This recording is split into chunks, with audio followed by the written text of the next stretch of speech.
Okay, hi. Good. Microphone. First time ever microphone. Hi, welcome. This is not at all panic-inducing. I'm very happy to see you all. I'm extremely glad to see so many people crafting here. It calms me down a lot. I hope it helps you too. And now we're going for a quite wild ride through history with all the good reasons why we should craft and why it helps, especially now. I think I started the whole thing with this beautiful sampler, which I didn't do. Threads were among the earliest transmitters of meaning. And I guess this is where we all come together. And I'd say from the Bayeux tapestry to the clothing we wear, textiles always carry meaning. And working with textile mediums, like yarn, thread, and floss, is generally seen as something feminine, a hobby that is usually classified as a craft, not an art, and that's something that people do in their free time to unwind, probably the more boring kind of people. And most of us still have grown up with the image of grandmothers lovingly knitting socks or something for the family, an act of care that was never really cherished much. And I'd say the ability to produce clothing by yourself is quite a superpower. And some people around here know that by experience. The same goes for altering or repairing your clothing. The thing is, the patriarchal society's tendency to underestimate anything considered feminine and inextricably linked to that domestic is an ongoing struggle. But being underestimated provides a cover, and with it, the opportunity for subversion and resistance. Hardly anyone has ever considered a friendly knitting grandma like that to be a very serious information-gathering hub. I mean, yes, gossip, of course, but this can also expand to gathering information on troop strength, their movements, the locations of their bases, something that hasn't yet occurred to armies at war, but it did to the resistance. During the American War for Independence, for example, Molly Old Mom Rinker, as she was called, an innkeeper in Philadelphia, was one of the spies for George Washington, and she used knitting as a cover to spy on the other troops. And the, for me, most beautiful thing about it is that she didn't knit, she just pretended to. She was sat there. But old lady knitting must be cute, must be harmless. And she then wrote down the information on the troops, put the scraps of paper into the balls of yarn, and then tossed them off a cliff behind her, where her side then gathered them up to have the information. So the image alone is enough. During both World Wars, the Belgian resistance relied heavily on information provided by old ladies knitting who lived close to train stations or train tracks. They sat there at the window in front of their house knitting, maybe really knitting, watching the trains, watching the troop movements, and then knitting the information into their pieces.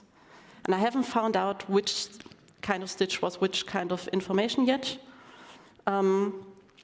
but they then gave those pieces of shawl, sock, whatever, to someone else who can then read out of the knitting the movements of the train and the troops. And this is quite unsuspicious. I mean, an old lady giving someone a pair of socks, what could be more harmless? Giving people paper during war, now that might raise an eyebrow. And the thing is, knitting has always been a civilian war effort. Especially women were held up to knit socks and scarves and whatever for the soldiers.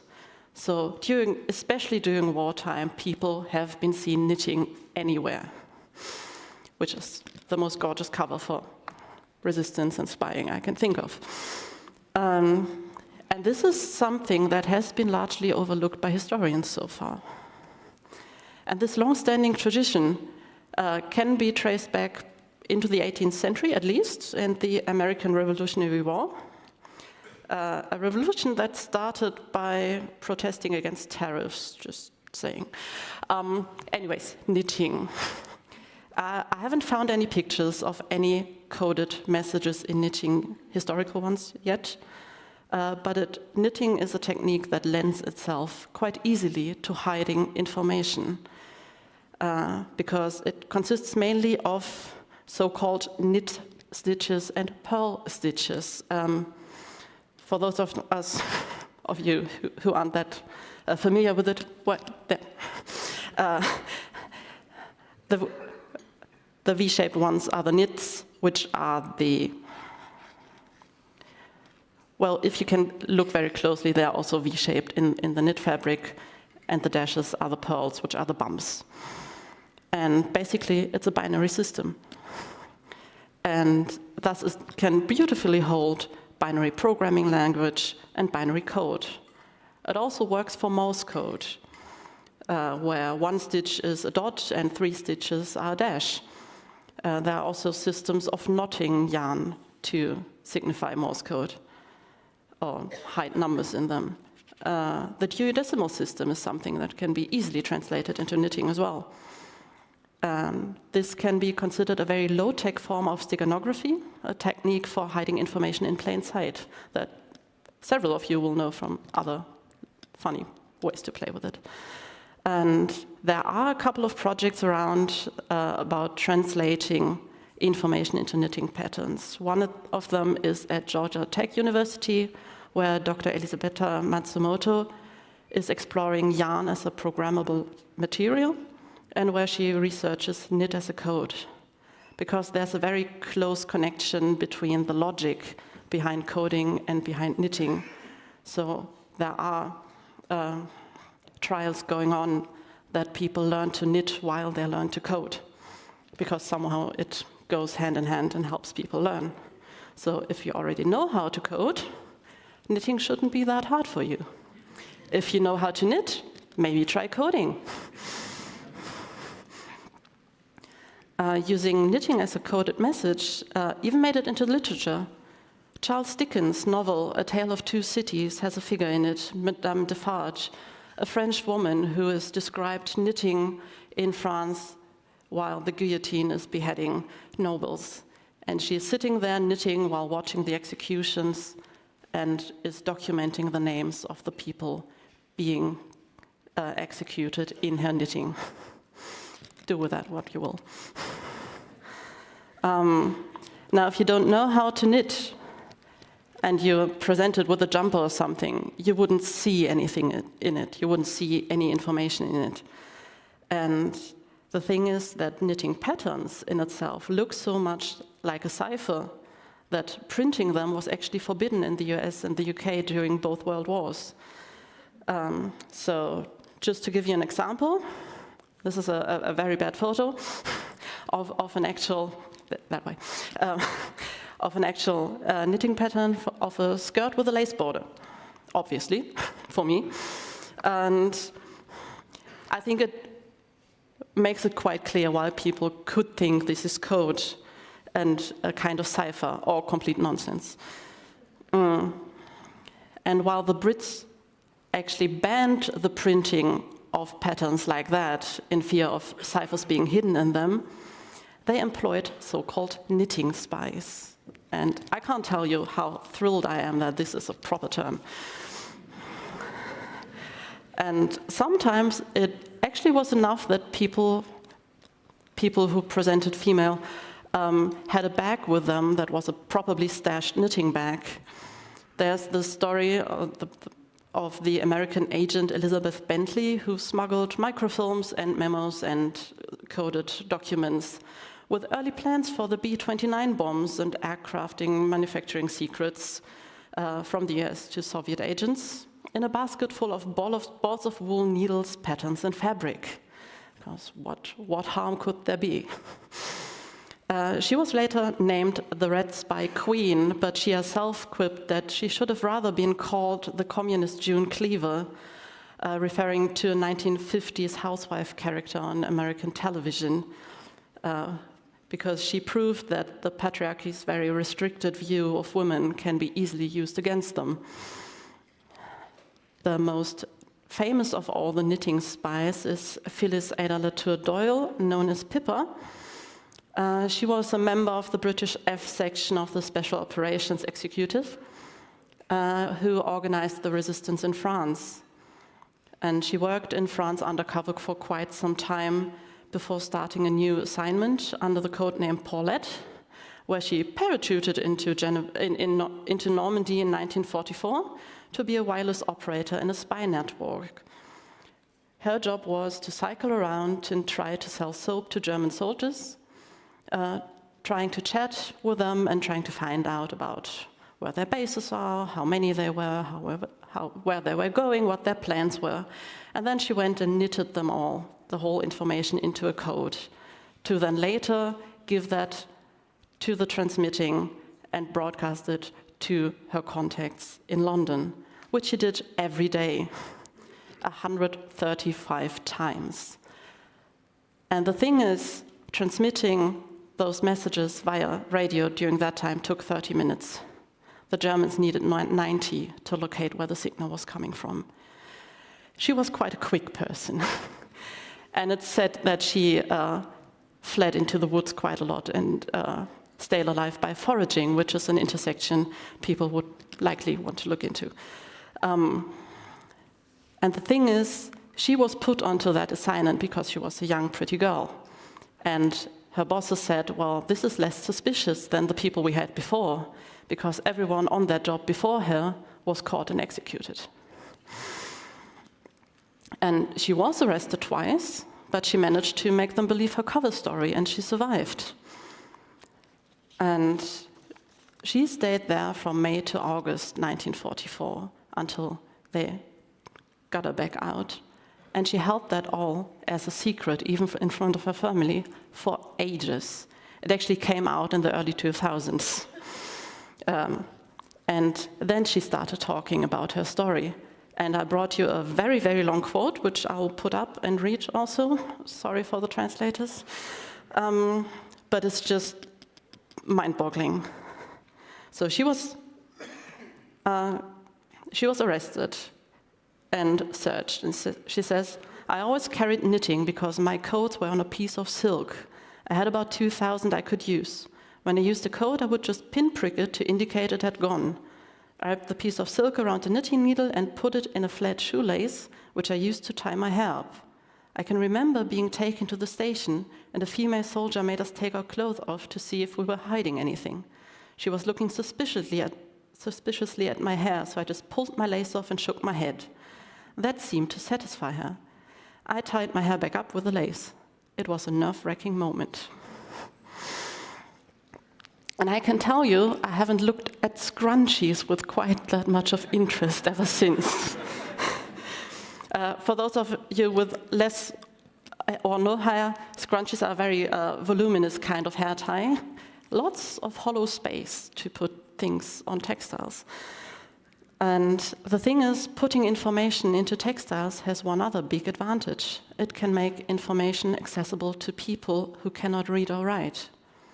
So it's not surprising that textile crafts have been used by marginalized and disenfranchised people to protest, to organize, and to persist for centuries. One famous example for this are the quilts of the American Underground Railroad. So just a quick context for those who aren't into history that much. The Underground Railroad was a network of secret routes and safe houses organized to help enslaved people escape to the abolitionists north of America, Canada, and some other countries from around about the 1780s. The first literal underground started in 1863. Two of the most famous organizers of that railroad are Harriet Tubman and William Still, pictured there. And there are stories that there were quilts designed and sewn with coded messages to provide help along the way.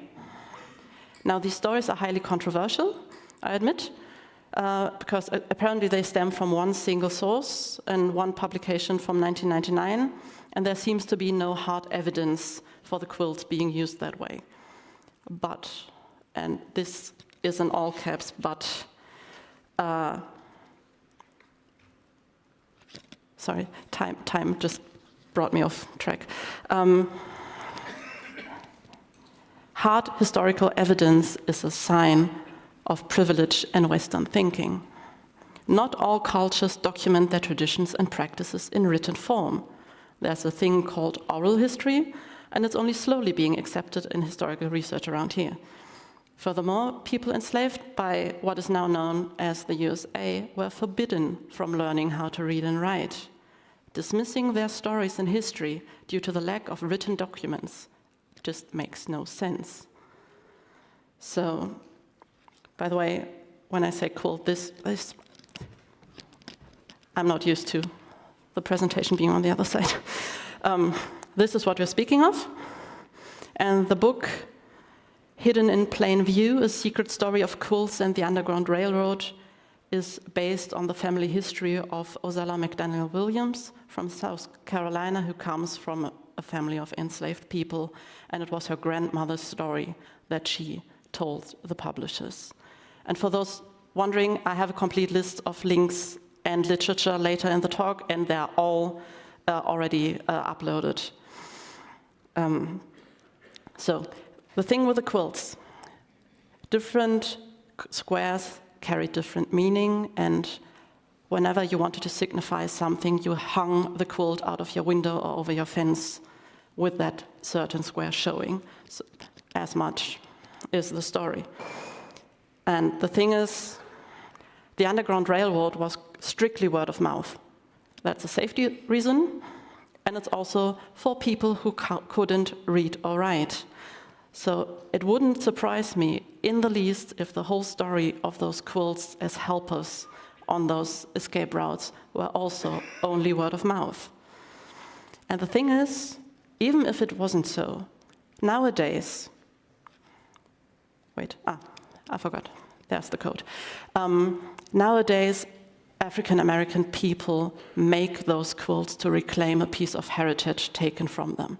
So even if it's just a story, even if it's not a fact, it is the truth now. And I nearly got sidetracked by the whole textiles and crafts as signifiers of cultures and tradition threatened by Western society, and how keeping those textile traditions alive is an act of resistance in itself, but that would go way too far right now. Let me just share a quite elemental quote in all this. To create is to resist, and to resist is to create. And Stéphane Hessel, who I'm quoting here, was a French diplomat, a member of the French resistance against the Nazis in World War II, and also a survivor of Buchenwald concentration camp. In 2010, aged 93, he published a pamphlet with the title Indignez-vous, or Time for Outrage, where he motivated especially young people to stand up against injustices and to fight against it. And it's been translated into over 20 languages and sparked several movements all around the world. For example, the Spanish Indignados. But right now I've been talking about stitches and about resistance. What is the persist part in it all? Well, there has been a lot of research about how crafting is beneficial to your health, especially your mental health. And that has several reasons. There's the one thing, knitting, crocheting, all of that. There's a repetitive action that you do again and again and again. And it's been measured. It induces a relaxed state, a kind of flow state. And you can see and measure that people's breath slows down, that their pulse goes down. It actually takes down blood pressure, and it lowers cortisol levels in your blood. So what's not to love about that? And fun fact, in the end, you have something pretty to keep or to gift or to keep you warm or something. And this combination of producing something tangible, something lovely, and having a stress relief for yourself, well, I think you can all understand why I do about 20 crafts. Also, it's been used in therapies for people to stop smoking, or to lose weight or something, because it keeps your hands busy. And I think it's just the most gorgeous kind of fidget spinner for those of us with a certain kind of brain. It also helps with pain management, because your brain can't concentrate on too many things at one time, and when you're going 1, 2, 3, left needle, right needle, it forgets that your back has been killing you. And I need to speed up a bit.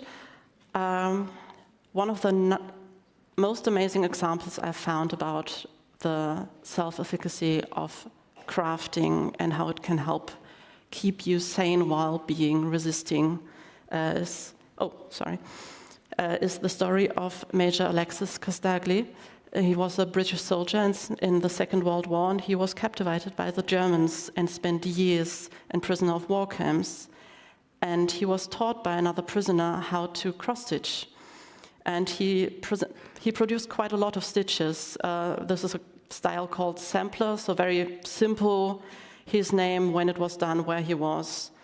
But the fun thing about it, when you look at it, there's this border that looks a bit irregular. I know a few people of you can read it. It is Morse code, and it says "fuck Hitler" and "God save the king."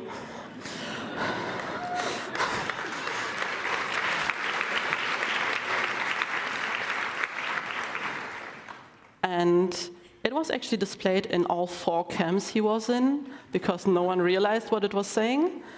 So, just putting that out there.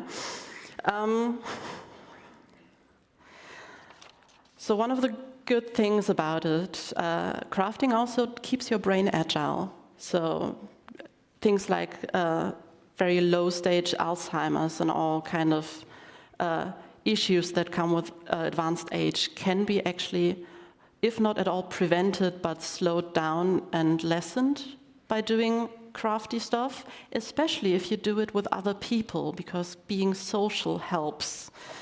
As much as it pains me to say that. But the thing is, crafting circles, people, and shout out to the Hexen for yesterday, it was lovely. Crafting circles is where you can go and be social, but you don't have to look at people because you need to look at your project. And you don't have to talk to people because there's a pattern and you have to count. So you can be sociable while not looking at people and not talking. And I see you understand what I mean.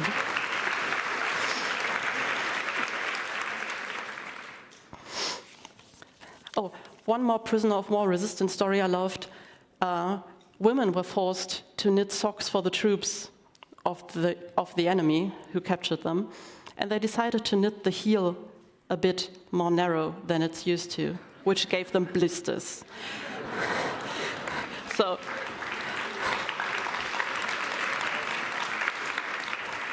it does sound like a pity revenge, but let me tell you, during times when marching was the way those troops moved, that actually hindered the whole war effort. So, kudos. And the thing is, whenever people say nowadays, and I hear it quite often, yes, I'm a crafter, but I'm not doing grandma's knitting. Don't diss your grandmothers like that. What they did with the resources they had was amazing. Yes.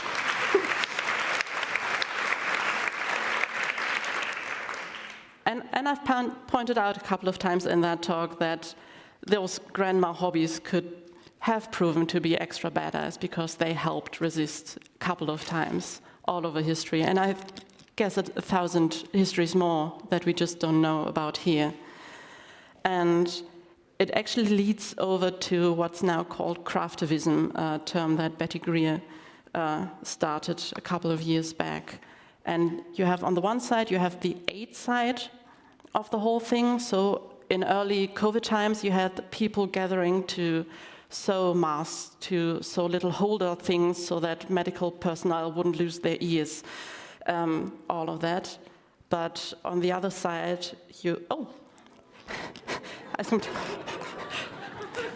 history is annoying, but look, people, there, that side. That's also aid, because there was an oil spill and the jumpers soaked up the oil from the feathers. So people all over the world banded together to knit and send in little jumpers, and they do it for all kinds of animal rescue. One thing, oh goodness, I'm usually quicker in talking. Old-style resistance and political marches, suffragettes. There was no way they could have bought the sashes. They made them. All of what we now buy as merch used to be homemade, self-made. People sat together and decided which colors they wanted. And I don't know if it's the colors green, white, and purple for give women vote, green, white, violet, or if it's the symbols the colors stood for. Either way, someone decided, someone made those, including that big banner at the end. And we still see that at demonstrations. People make their banners. People gather behind something someone made with their own hands, often collectively. And we keep forgetting that we have the power to do things together, to stand up. And I'm just going to quick march my, 3 minutes to some of the biggest movements we had, I'd say on the internet so far, because the internet is where we all connect right now. But we had the Pussyhead project, which was a result of things being said that I'm not deeming to ever say myself. But the 2017 marches had the amazing image of crowds of people with pink hats. And when you have pictures from above, it's a unifying color in that moment. And you have that in protest culture, that people gather under one specific color. We all know the red and black flags, but you have the pink hats. And I'm sorry, I'm going to skip her.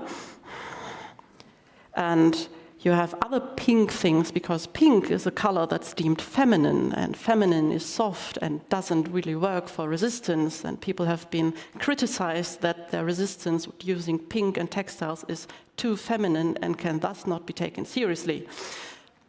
What the fuck? What they did as a reaction is putting that feminine, that domestic, that pink stuff in public spaces and in huge ways, like these. The Solange project is a German artist who puts these huge cross stitches with sayings on walls, and they all have the same structure. As long as something, I am a feminist, or I will be a feminist, and people can send in their own. And they have done that in 28 countries so far. And I'm very unelegantly going to skip stuff because I ran out of time.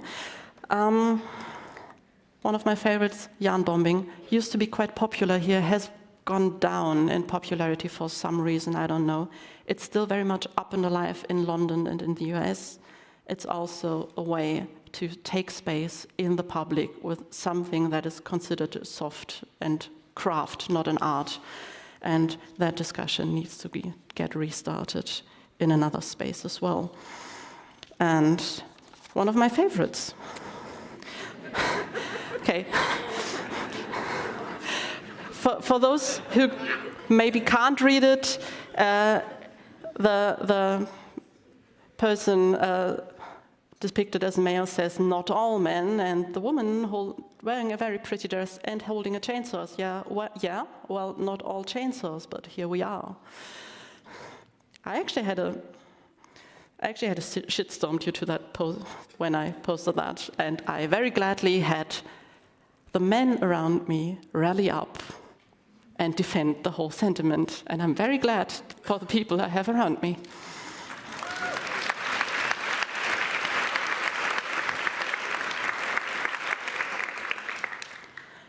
So, the links. I promised. The upper ones are the ones I mentioned. The lower ones are places you can go to find help communities patterns, often for free. I did upload all the slides, so you don't need to write or whatever. But this is a rallying cry, because I've seen crafting all around this space and all around the Congress Center. Meet up, sit together, make yourself a little bubble of calm in all this very lovely but very overwhelming space. Share your skills, teach others, hold together, and keep resisting. Thank you.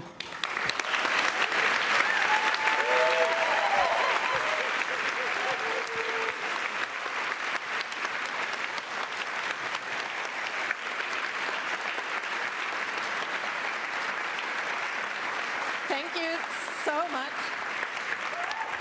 Thank you so much for this really lovely talk. I sat there, my fingers were itching because I did not bring my knitting. I think I'm not the only one. We are taking questions. You can also submit them on Matrix or on IRC. And our signal angel here in the back will be picking them up. Any questions? I don't see any on the microphones right now. Anything from the signal angel? Nope, nothing from the signal angel. Nope. If you have questions, go to one of the microphones. All right. We have a question running on microphone number 1. Your support girl. Hi. I was just going to make an addition, because you talked about the Underground Railroad and other marginalized communities. There is, on the African continent, for everybody who wants to look it up, a lot of crafts that are currently dying because people aren't doing them anymore. But they are so important to keeping our heritage, our identity, in the resistance of colonialism. And sometimes, for example, fabrics that we use today to empower us, such as Ankara fabrics, the beautiful, colorful patterns that you see everywhere when you think about Western African identity, these came to the continent because colonialists brought them to us, and we used them and we made them to be our identity. So there is transformation in resistance. So there's one example for everybody who wants to look it up and want to have a look into other marginalized communities that you didn't mention yet. But thank you so much for your talk. That was really, really nice. Thank you.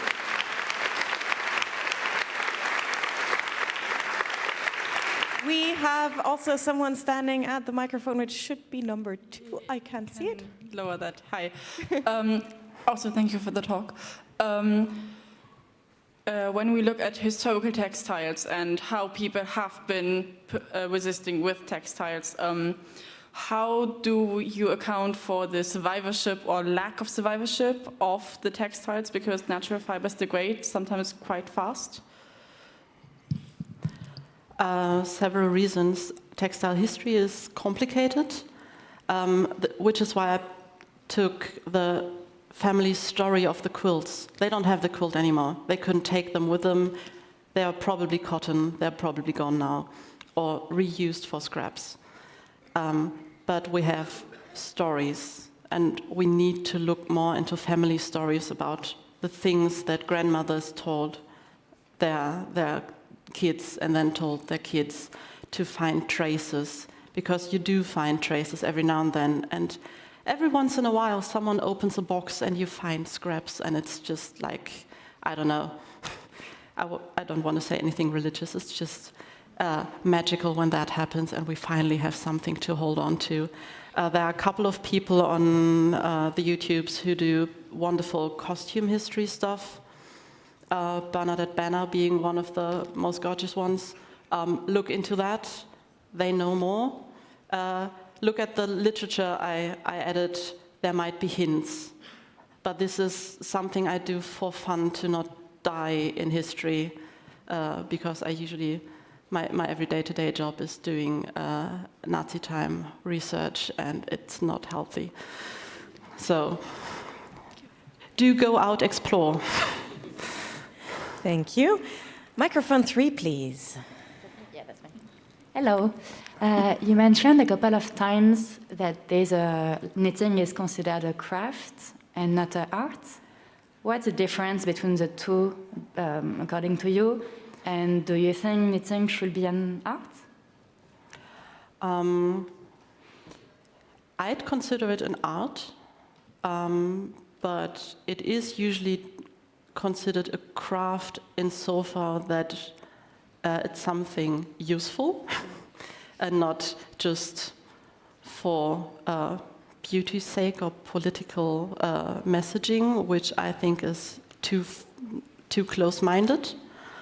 And I would say we need to reconsider textile works as artworks that have been traditionally done by women that have until now not been considered enough in what they do and what they say and what they transport.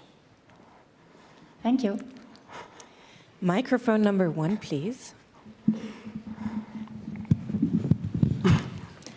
Not a question exactly, but 2 recommendations. If you need a new hobby and you like textile arts, try spinning, it's very fun.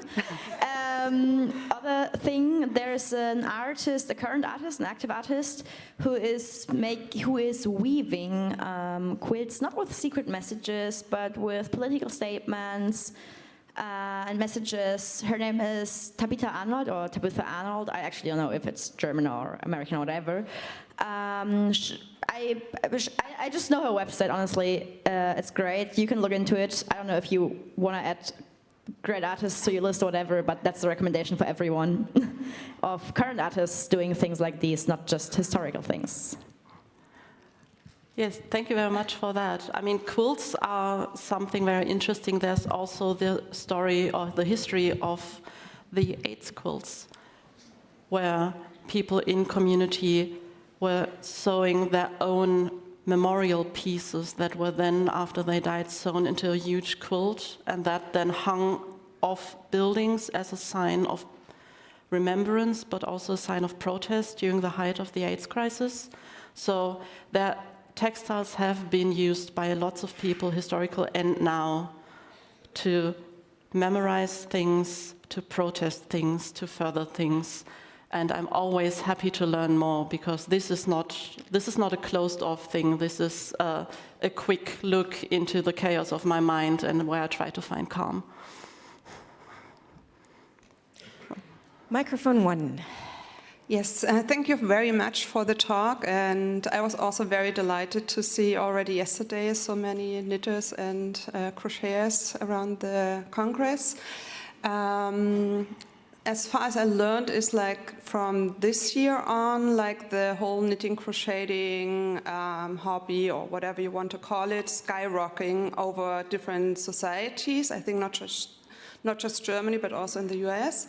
And do you have any insight on why it is like historical, or why is it that we have this revival of this hobby or crafting or art movement at the moment this year?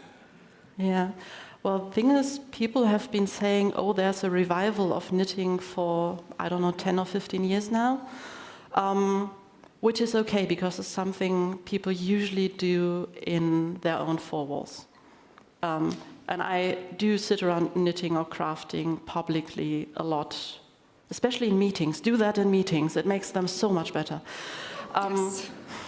But COVID made a change. COVID is where especially crafting communities banded together online, and they shared patterns and they shared things to do. Not only the masks and how to put little bands in at the back to not kill your ears, but we are going to meet up and everybody is going to stitch the next piece of this and that. And to have something to do while around you the world is falling apart as you know it. And I think we're still in that spiral in a way. And it does give you that little piece of self-efficacy. This is something I can do. I mean, same goes for gardening or baking or whatever. This calming down of the world is burning, but look, I made a bread for us for dinner. It's something very powerful. And yes, I know the politics are heading in a direction I think no one of us wants them to go. And I don't know what to do right now, but it's cold outside, I made you a scarf, are little moments of community care that we can do, where we can prove to ourselves we might not be able to change the big picture right now, but we can take care of us and our loved ones around us, and then we go from there. Can I ask to this one a follow-up question?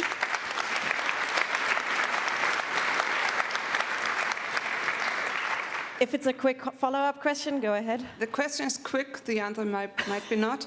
Like when you see this talk, and what is the opposite with the Treadwife movement? Ooh. Yes. I think you opened a can of worms there. I think that would be a talk in itself. I strongly object to right-wing people to steal my craft for bullshit reasons. Thank you.